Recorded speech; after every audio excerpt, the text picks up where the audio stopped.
esta sintonía viene a decir que es el momento de Atomos y Bits. Es el momento, como cada semana, de repasar los asuntos más llamativos que tenemos en cuanto a ciencia y tecnología. Bueno, los asuntos más llamativos no, algunos de los asuntos más llamativos, porque hay un montón de investigaciones todas las semanas que nos gustaría contar, y siempre hay que escoger los más interesantes para poder desarrollarlos con tranquilidad y con calma en un programa que cuenta con la realización técnica de Esteban Novillo, con toda la información que nos trae José Manuel Nieves y con el saludo en el micrófono de Pedro Palomay.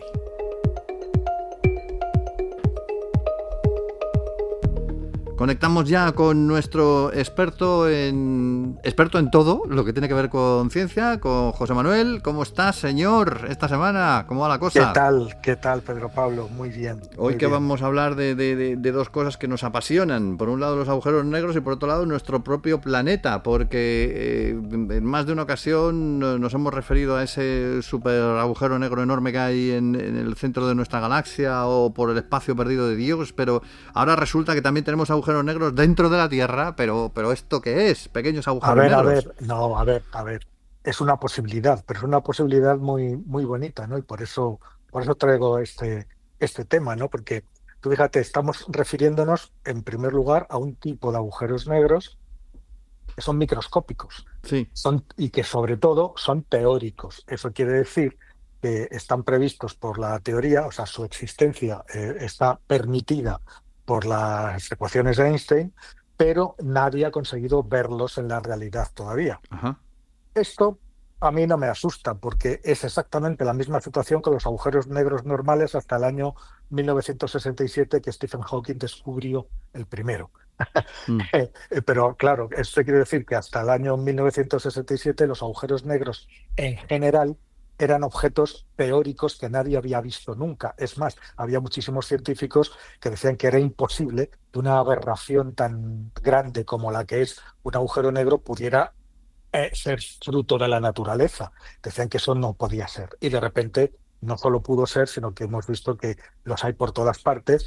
Tenemos agujeros negros de masa estelar, que son los que se producen o los que surgen cuando se colapsan sobre sí mismas estrellas muy grandes, se colapsan bajo su propio peso, generan una supernova y en el centro lo que queda es un agujero negro, ¿no? Que tiene la masa que tenía, más o menos la masa que tenía la estrella, pero que solamente es un punto, ¿no?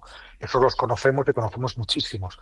Luego conocemos a sus contrapuntos gigantes, que son los gigantescos, enormes agujeros negros de miles de millones de veces la masa del Sol, que están en los centros de las galaxias y alrededor de los cuales todas las estrellas de la galaxia giran, por supuesto en la nuestra también, pero luego hay un tipo de agujeros negros que son los agujeros negros primordiales.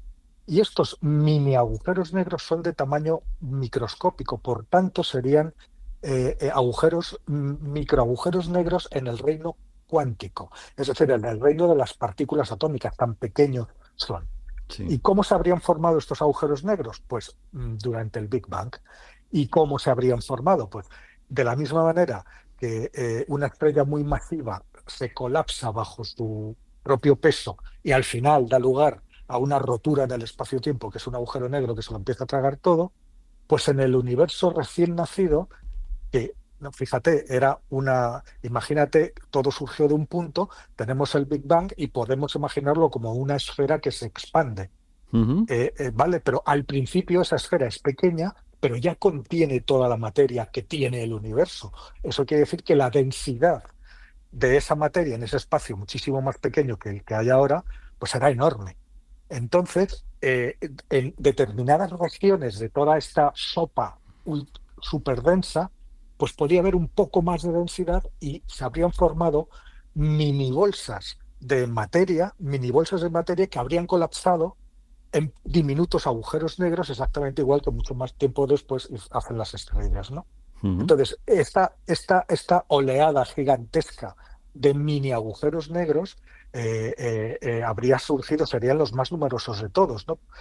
O sea, habrían surgido por miles de millones y se supone que todavía estarían, algunos de ellos, muchos de ellos, estarían recorriendo todavía el universo, ¿no? En todas direcciones, atravesando todas las cosas materiales que se encuentran, planetas de un lado a otro, incluso es posible que nos atraviesen a nosotros sin hacernos ningún daño, porque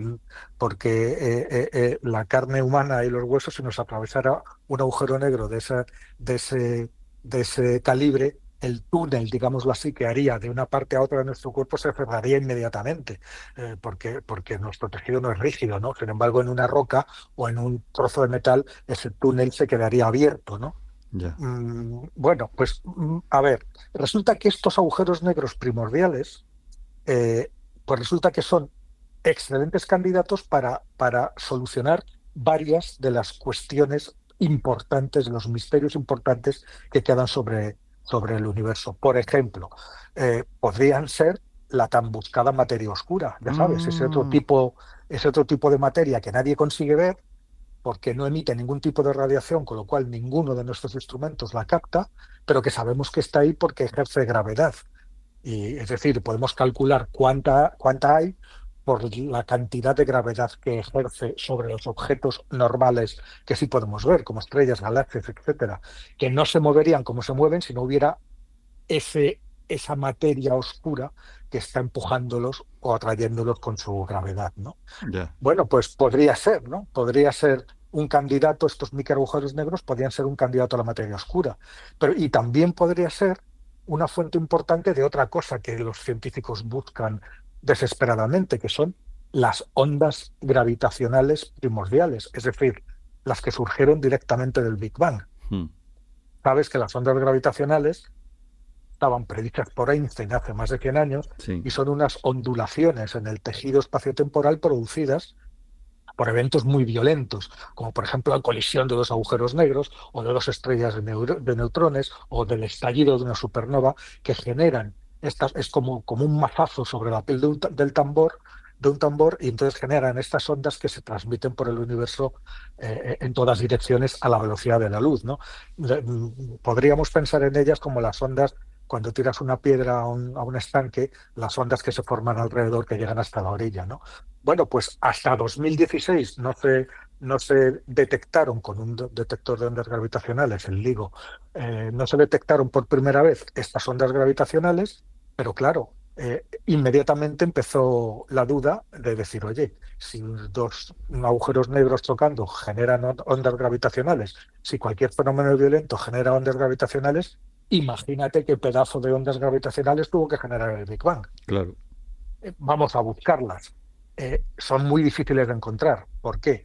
Pues porque primero ha pasado mucho tiempo y esas ondas se han estirado mucho en el espacio. Es como si tú intentaras buscar las ondas creadas por una piedra en un estanque, pero a 500 metros de donde has tirado la piedra. Es decir, seguramente serían casi inapreciables esas ondas. Aunque seguirían existiendo, necesitarías de unos instrumentos extremadamente precisos para saber que las ondas siguen llegando hasta ahí, ¿no? Porque Ujú. a medida que van recorriendo espacio y tiempo, se van estirando, se vuelven ondas cada vez más largas y dificilísimas de buscar.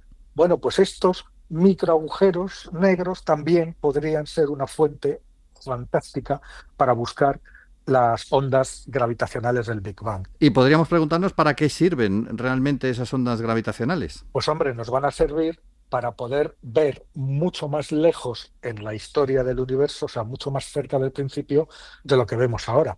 O sea, nosotros todo lo que sabemos del origen del universo lo sabemos por la radiación que somos capaces de medir que viene desde ese punto. Pues resulta que la luz, que es la radiación entre las radiaciones, no pudo viajar a través del universo hasta 380.000 años después del Big Bang, que fue cuando el universo se hizo transparente a la radiación y a la luz. Solo desde entonces. Todo lo que hay antes es una especie de neblina en la que el calor era tan intenso que todo chocaba con todo y no salía nada. Mm.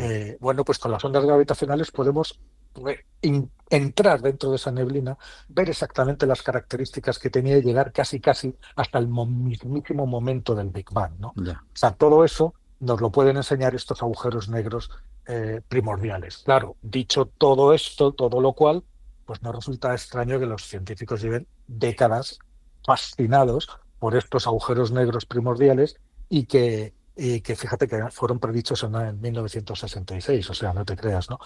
Y que estos mismos agujeros negros primordiales son los que le sirvieron a Hawking para hacer su famoso descubrimiento y revolucionario descubrimiento, que fue en 1974, de que los agujeros negros resulta que no son tan negros, que también emiten algo de radiación y que pueden evaporarse. Tú Mm. fíjate, Son que pueden evaporar. agujeros marrones, le Claro, vamos a llamar. bueno, es la conocida, es la llamada radiación Hawking, que Sí. él la calculó, ¿no? Entonces, bueno, es un fenómeno cuántico, no lo vamos a explicar ahora, pero quedémonos con que un agujero negro emite una cantidad diminuta, diminuta de radiación, pero que claro, si pasan los miles de millones de años necesarios, eso se va encogiendo, encogiendo, encogiendo y al final se evapora del todo. Sí. Cuanto más grande sea el agujero negro, más tiempo tardará en evaporarse. Por lo tanto, muchos de estos diminutos agujeros negros resulta que ya se habrían evaporado, porque desde el Big Bang ya habría pasado tiempo suficiente como para que se evaporaran. ¿De acuerdo? Lo que me Pero cuesta pensar es cómo podemos descubrir esos agujeros. Si son tan pequeños, ¿cómo podríamos tener acceso a ellos? claro, ahí vamos al estudio. Ahí vamos al estudio que todavía no hemos empezado a hablar del estudio de hoy. Todo esto ha sido como una enorme introducción, ¿no? Vamos, la cuestión es que nadie ha conseguido observar uno de estos mini agujeros negros y las técnicas para conseguirlo, pues los científicos lo intentan de todas las maneras. Por ejemplo, hace poco se sugirió que algunas estrellas podrían, o sea, normalmente los agujeros negros viajan por el universo y atraviesan todo, pues planetas, estrellas de una parte a otra, pero habría algunas ocasiones en que algunas estrellas podrían haber capturado dentro de ellas alguno de estos agujeros negros, pararlo y dejárselo dentro. ¿Qué haría el agujero negro entonces? Rodeado de una cantidad tal de materia, pues ir creciendo poco a poco, consumiendo gas de la propia estrella, hasta que al final la consumiría por entero si dejamos que pase el tiempo suficiente. Y ahora es cuando llegamos a este estudio, un equipo internacional de científicos mitad chinos, mitad norteamericanos de la Universidad de Nueva York ha ampliado esa idea a otros objetos, objetos que no hace falta que sean estrellas, sino asteroides, planetas o incluso distintos materiales aquí mismo, en la Tierra. Y en su interior, en el interior de estos materiales, se podrían encontrar esos microtubos, esos microcanales que los agujeros negros dejan al pasar. ¿Y qué es lo que pasaría? ¿Cómo funcionaría esto? Pues imagínate, si un asteroide o una luna o un planeta pequeño, insisto en lo de pequeño, luego te diré por qué, pues tienen un núcleo líquido que está rodeado por una corteza sólida y lo bastante resistente, el agujero negro que hay dentro, que se ha quedado dentro de este objeto, va a consumir ese núcleo líquido y denso bastante rápido, en semanas o meses, Mm. ¿vale? Pero la corteza va a permanecer intacta si es lo suficientemente fuerte como para soportar a la tensión gravitatoria. Es decir, tendrá este agujero negro en el centro que se ha comido todo y lo que tendremos, la corteza, que es como una especie de esfera, aguantará y lo que tendremos será una cosa hueca, ¿vale? Ya. Un objeto que ha sido vaciado. Al ser un objeto hueco, es mucho menos denso que un asteroide que sea macizo. Mm. Entonces, como nosotros podemos medir la densidad de este tipo de objetos, si encontramos objetos que son mucho menos densos de lo que deberían de ser, podemos decir que tienen un micro agujero negro dentro que los ha vaciado, Ya. ¿vale? O sea, esto que parece muy, muy, muy, muy difícil de hacer, resulta que no es tan difícil, porque es verdad que puede que uno entre muchísimos miles o millones de agujeros negros se vea atrapado dentro de un asteroide, por ejemplo, pero es suficiente con eso, ¿no? Entonces nosotros deberíamos de buscar ese tipo de objetos en el sistema solar, ¿no? Eh, los científicos hacen sus cálculos y descubren que, por ejemplo, un material como el granito, pues resulta que podría soportar estructuras huecas de este tipo que tuvieran un radio de hasta la décima parte de la Tierra, es decir, que fueran objetos como una décima parte, hasta como mucho hasta una décima parte de la Tierra. Si fueran más grandes, probablemente se colapsarían. Sí. Por lo tanto, habría que concentrar la búsqueda, dicen los científicos, en estos planetoides, en estas lunas, en estos asteroides que están dentro de este rango de tamaño y resulta que en el sistema solar hay muchos, ¿no? Hay muchos. Y luego, por último, no solamente en estos planetoides, lunas o asteroides, sino también en determinados lugares en la propia Tierra, determinados materiales, podríamos detectar el paso de esos agujeros negros rastreando esos microtúneles. Los científicos hablan de construir incluso detectores de microagujeros negros que serían parecidos a los detectores de neutrinos. A ver, los neutrinos son unas partículas también muy ligeras que no chocan con nada, igual que los agujeros negros harían, que atraviesan la Tierra de parte a parte, y estos detectores de neutrinos se construyen con agua pesada a varios kilómetros bajo montañas, bajo la superficie, para que todas las demás partículas choquen con partículas de lo que tienen encima, de la montaña, etcétera, y solamente los neutrinos pasen. Y muy de vez en cuando un neutrino choca con una partícula de este agua pesada y activa alguno de los miles de sensores que hay alrededor. Bueno, pues se podría hacer lo mismo, sugieren los investigadores, con una placa, con grandes placas metálicas cubiertas de sensores que captarían el paso de estos agujeros negros y observarían, en este caso, los microtubos que dejan a su paso, esos microtúneles rectos, el tubo de haber atravesado ese material rígido, ¿no? Así que, Caramba. pues esta es un poco la estrategia, la última de las estrategias para buscar estos microagujeros negros que, como te he dicho, son uno de los objetos más buscados por los astrónomos y los físicos desde hace muchas décadas. También te digo que yo tengo localizado un agujero negro a la altura del estómago, lo que pasa es que se hace presente a la hora de comer. Entonces Claro. digo, tengo el agujero negro ahí. Bueno, en fin, seguiremos buscando los pequeños agujeros negros y vamos a por otro tema fascinante. Hemos hablado de la vida. Muchas veces hemos dicho, la vida en este planeta, tiene que haber más vida en el resto del universo. ¿De dónde viene la vida? Los ladrillos básicos con los que se hace la vida. Bueno, pues ahora hay por ahí también una investigación que nos orienta hacia la posibilidad de dónde llegaron esos ladrillos básicos a nuestro planeta. Pues sí, pues fíjate que hoy estamos con preguntas facilitas todas, ¿eh? Sí, eso te iba a decir. Hoy hemos elegido temas de estos sencillos, ¿no? A ver, sabemos desde hace muchos años ya, los que estudian el espacio están sorprendiéndose continuamente porque descubren que los elementos básicos de la vida, los que llamamos los ladrillos de la vida, están por todo el universo, por todas partes, desde las frías y lejanísimas nubes moleculares que se condensan para dar lugar a nuevas estrellas, a los anillos de materia que rodean a los soles que acaban de nacer y que después formarán planetas. Ya contienen esas moléculas prebióticas, esos ladrillos a partir de los cuales se va a construir la vida, ¿no? Pero claro, ¿cómo llegaron esos ladrillos de la vida, por ejemplo, a nosotros? O sea, ¿dónde se formaron los ladrillos de la vida de los cuales nosotros estamos hechos? ¿Cómo llegaron hasta aquí? Es una pregunta que la ciencia todavía no había conseguido responder. Y para intentar contestarla, pues un equipo de investigadores de la Universidad de Cambridge y del Imperial College en Londres, pues ha usado las huellas químicas de un elemento, que es el zinc, que es contenido en meteoritos, luego te digo por qué el zinc, ¿no? Que lo contienen muchos meteoritos y que sirve para determinar el origen de los elementos volátiles de nuestro planeta.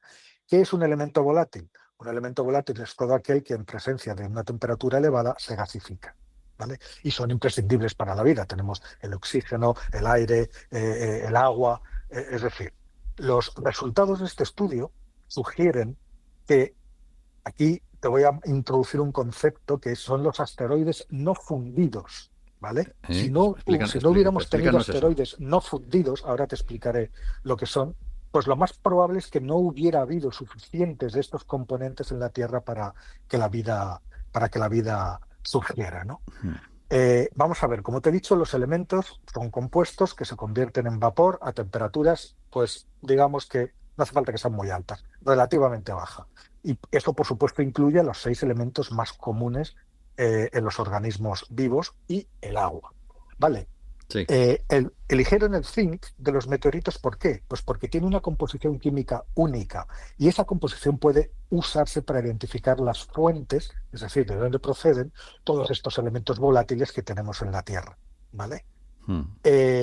Para saber si conseguimos, dicen los propios científicos en su estudio, ¿no? Si conseguimos comprender cómo llegaron a existir estos materiales aquí, pues tendríamos unas pistas valiosísimas para saber, primero, cómo se originó la vida aquí mismo y segundo, cómo buscarla en otros lugares, ¿no? Mm. Bueno, y ahora vamos con lo de los fundidos, los asteroides fundidos que te he adelantado antes. Eh, ¿De qué está hecha la Tierra y los planetas rocosos? Pues de una serie de piezas que se llaman planetesimales. ¿Qué Sí. son los planetesimales? Los planetesimales son pequeños cuerpos que se van formando por acreción, es decir, granitos de polvo que se van juntando, que dan lugar a piedras chiquititas que se van juntando, que dan lugar a piedras más gordas que se van juntando y con el tiempo suficiente las partículas alrededor de una estrella empiezan a unirse y van formando rocas cada vez más grandes hasta que alcanzan un tamaño planetario. Eso Sí, es la acreción, ¿de acuerdo? de Pero acuerdo. no todos los planetesimales son iguales. Y los primeros planetesimales que se formaron en el sistema solar, los más antiguos, estaban sometidos a un nivel de radiactividad altísimo. ¿Por qué? Pues porque la estrella, nuestro Sol, la estrella, estos materiales son el material que sobró de la formación de la estrella. Mm. Y ese material forma un anillo a partir de la estrella bebé, digámoslo así. Y por acreción, en ese anillo van surgiendo los planetas. Pero los primeros planetesimales, la estrella, el Sol, eran demasiado joven y la radiactividad era tan alta que, que hizo que muchos de esos planetesimales se derritieran, se fundieran y se perdieran.